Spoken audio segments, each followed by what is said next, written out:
En ce temps-là parut un édit de César Auguste, ordonnant un recensement de toute la terre. Ce premier recensement eut lieu pendant que Quirinius était gouverneur de Syrie. Tous allaient se faire inscrire, chacun dans sa ville. Joseph aussi monta de la Galilée, de la ville de Nazareth, pour se rendre en Judée, dans la ville de David, appelée Bethléem, parce qu'il était de la maison et de la famille de David, afin de se faire inscrire avec Marie, sa fiancée, qui était enceinte. Pendant qu'ils étaient là, le temps où Marie devait accoucher arriva. Et elle enfanta son fils premier-né. Elle l'emmaillota, et le coucha dans une crèche, parce qu'il n'y avait pas de place pour eux dans l'hôtellerie. Il y avait, dans cette même contrée, des bergers qui passaient dans les champs, les veilles de la nuit, pour garder leurs troupeaux. Et voici, un ange du Seigneur leur apparut. Et la gloire du Seigneur resplendit autour d'eux. Ils furent saisis d'une grande frayeur. Mais l'ange leur dit: ne craignez point, car je vous annonce une bonne nouvelle, qui sera pour tout le peuple le sujet d'une grande joie. C'est qu'aujourd'hui, dans la ville de David, il vous est né un sauveur, qui est le Christ, le Seigneur. Nous connaissons beaucoup de choses concernant la nuit de la Nativité. Mais que savez-vous de Bethléem, le village dans lequel ces choses se sont passées? Peut-être vous y êtes-vous rendu et avez-vous visité la basilique de la Nativité, et même promené dans les champs alentours.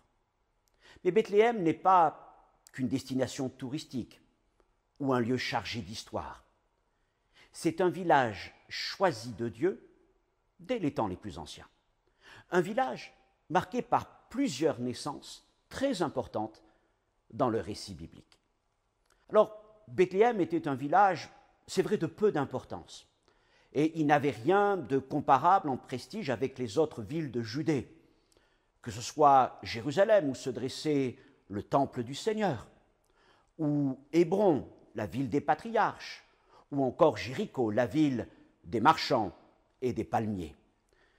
Bethléem était une terre de pâturage, donc de troupeaux et de bergers. C'était le village des humbles. Mais la signification de son nom était prophétique et annonçait une grande histoire. Son nom complet est Bethléem Ephrata. Bethléem veut dire en hébreu la maison du pain et Ephrata le lieu de fécondité. Parmi toutes les villes et villages de Juda, ce fut le lieu choisi par Dieu pour accueillir le Messie qu'il donnait à Israël et au monde.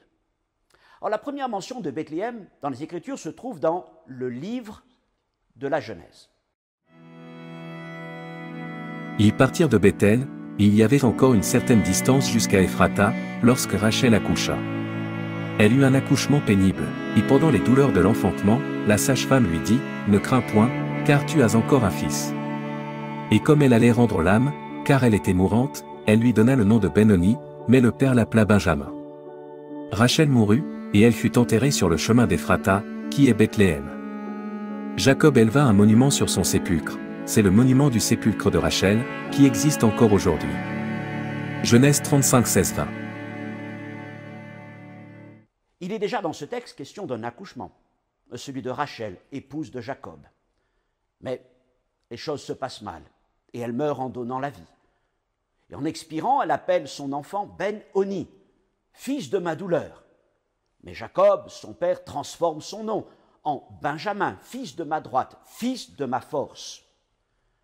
Dans Ésaïe 53, au verset 3, le Messie est appelé l'homme de douleur, habitué à la souffrance.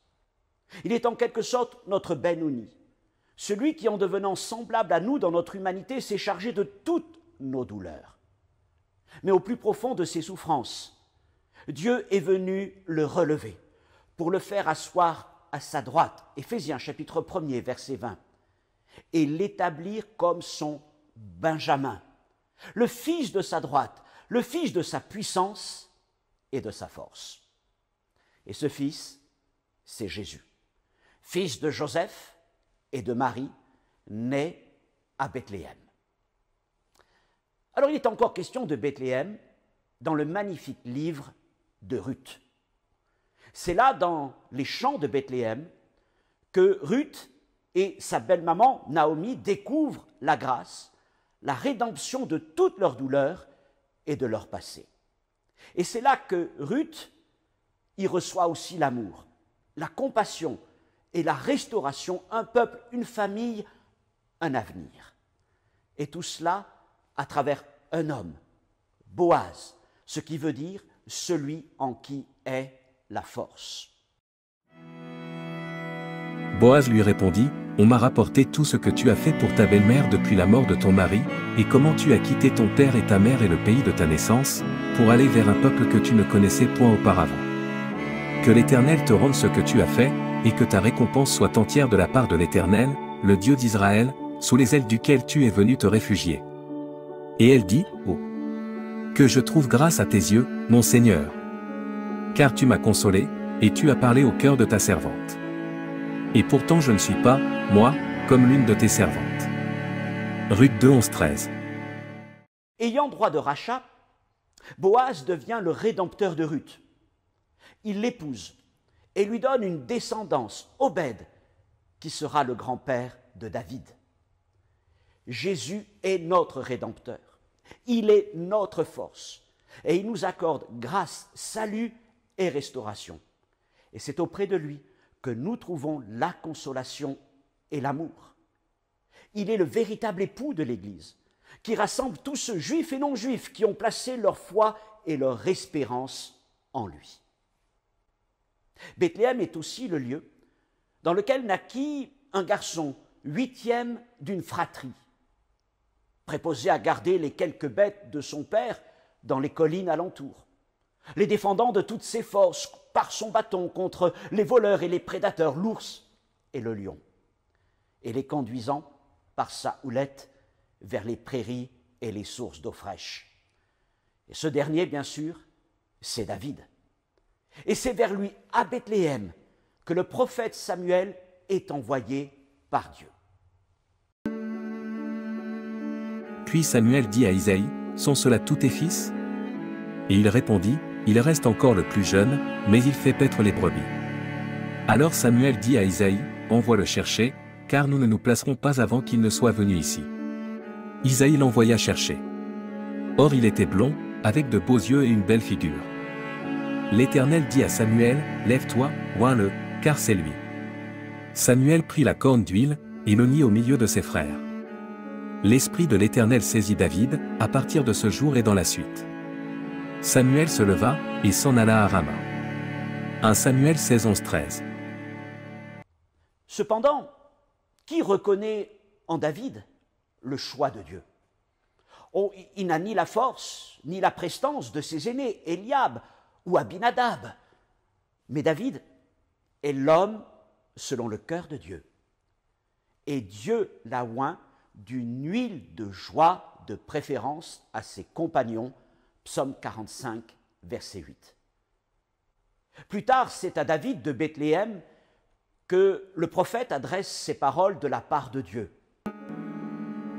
Quand tes jours seront accomplis et que tu seras couché avec tes pères, j'élèverai ta postérité après toi.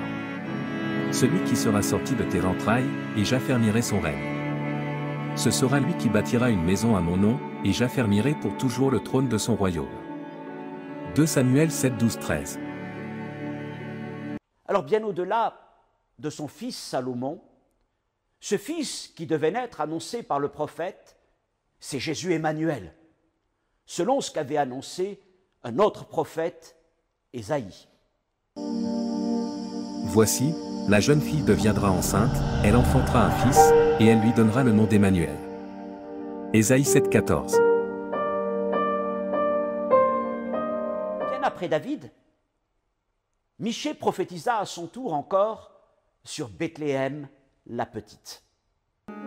Et toi, Bethléem Ephrata, petite entre les milliers de Juda, de toi sortira pour moi celui qui dominera sur Israël, et dont l'origine remonte aux temps anciens, au jour de l'éternité.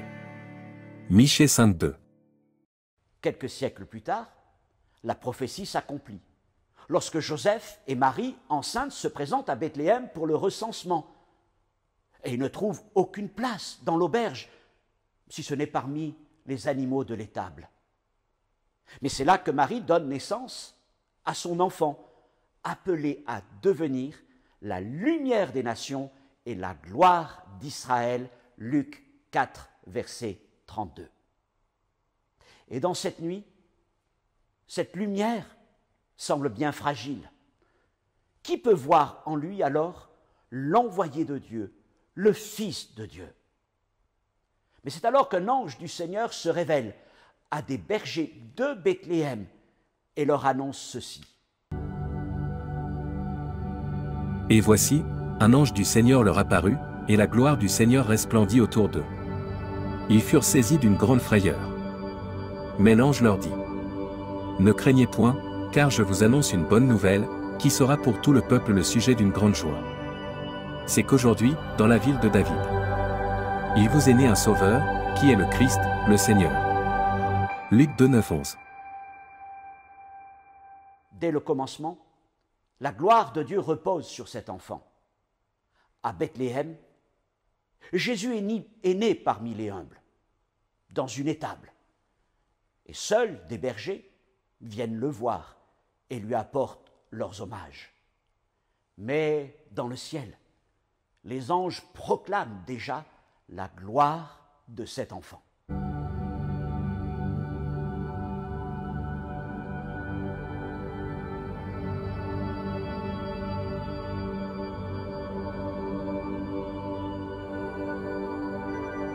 Et soudain il se joignit à l'ange une multitude de l'armée céleste, louant Dieu et disant: Gloire à Dieu dans les lieux très hauts, et paix sur la terre parmi les hommes qui l'agréent.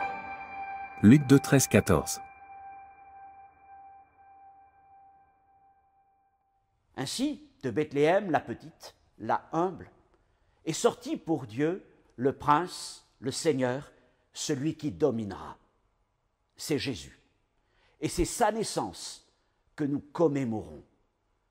Et Noël est un temps pour les humbles et les doux de cœur.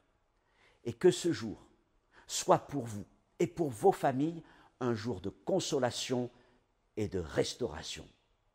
Joyeux Noël, que Dieu vous bénisse.